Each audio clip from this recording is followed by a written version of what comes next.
ಕರ್ನಾಟಕ ಬಂದ್ ಮಾಡೋದ್ರಿಂದ ಯಾವುದೇ ಪ್ರಯೋಜನ ಆಗೋದಿಲ್ಲ. ಕನ್ನಡಿಗರ ಹಿತ ಕಾಯೋದಕ್ಕೆ ನಮ್ಮ ಸರ್ಕಾರ ಬದ್ಧವಾಗಿದೆ ಅಂತ ಗೃಹ ಸಚಿವರು ಮಾತನಾಡಿದ್ದಾರೆ. ಕರ್ನಾಟಕ ಬಂದ್ ಮಾಡಿದ್ರೆ ಯಾವುದೇ ರೀತಿಯ ಪ್ರಯೋಜನ ಅಂತೂ ಆಗೋದಿಲ್ಲ. ಯಾರಿಗೂ ತೊಂದರೆ ಆಗದಂತೆ ನಾವು ನೋಡ್ಕೊಳ್ತೇವೆ. ಮೊದಲು ನಮ್ಮ ಮನೆಗೆ ತೊಂದರೆ ಆಗದಂತೆ ನೋಡ್ಕೊಳ್ತೀವಿ, ಆಮೇಲೆ ತಮಿಳುನಾಡಿಗೆ ಹಕ್ಕು ಕೊಡೋಣ, ತಕರಾರಿಲ್ಲ. ಕಾನೂನಾತ್ಮಕವಾಗಿ ಟ್ಯಾಕಲ್ ಮಾಡೋ ಬಗ್ಗೆ ಚರ್ಚೆ ಮಾಡ್ತಾ ಇದ್ದೀವಿ ನಾವು. ಬೆಂಗಳೂರಿನಲ್ಲಿ ಗೃಹ ಸಚಿವ ಪ್ರಿಯಾಂಕ್ ಖರ್ಗೆ ರಿಯಾಕ್ಷನ್ ಕೊಟ್ಟಿದ್ದಾರೆ.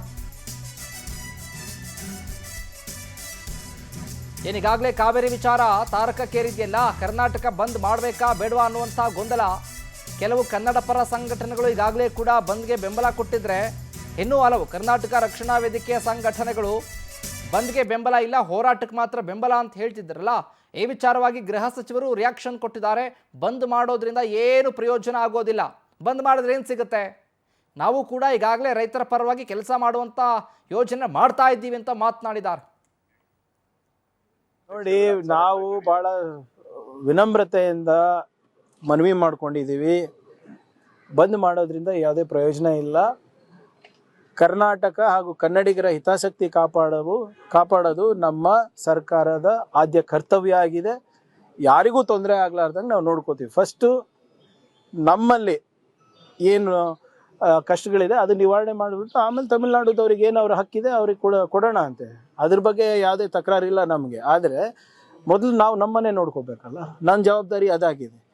ಸೊ ಅದರಿಂದ ನಿನ್ನೆ ಏನು ಪ್ರಾಧಿಕಾರದವರು 12,000 ಕ್ಯೂಸೆಕ್ ಬಿಡಬೇಕು ಅಂತ ಆದೇಶ ನೀಡಿದ್ದಾರೆ. ಅದನ್ನು ಕಾನೂನಾತ್ಮಕವಾಗಿ ಹೇಗೆ ಟ್ಯಾಕಲ್ ಮಾಡಬೇಕು ಇವತ್ತು ಚರ್ಚೆ ಆಗುತ್ತೆ ಕ್ಯಾಬಿನೆಟ್ನಲ್ಲಿ. ಅದಾದ್ಮೇಲೆ we will take a decision. ಬಂದಿಗೆ ಹೋಗಬಾರ್ದು ಅಂತಲೇ ನಾವು ಮನವಿ ಮಾಡ್ಕೋತಾ ಇದ್ವಿ. ಸಾಕಷ್ಟು ಸಣ್ಣ ಪುಟ್ಟ ಜನರಿಗೆ, ವ್ಯಾಪಾರಿಗಳಿಗೆಲ್ಲ ಅನಾನುಕೂಲ ಆಗುತ್ತೆ. ಆಮೇಲೆ ಇಶ್ಯೂ ಭಾಳ ದೊಡ್ಡದಿದ್ರೆ ನೀವು ಮಾಡಿ, ತೊಂದರೆ ಇಲ್ಲ.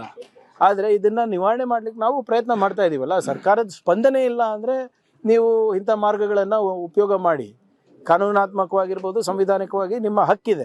ಆದರೆ ಯಾವಾಗ ನಿಮ್ಮ ಸರ್ಕಾರ ಅಧಿಕಾರದಲ್ಲಿದೆ, ನಿಮ್ಮ ಅಹವಾಲಿಗೆ ಸ್ಪಂದನೆ ಸಿಗ್ತಾ ಇದೆ, ಇದು ಮಾಡೋದು ಸರಿಯಲ್ಲ ಅಂತ ಅಷ್ಟೇ ನಮ್ದು.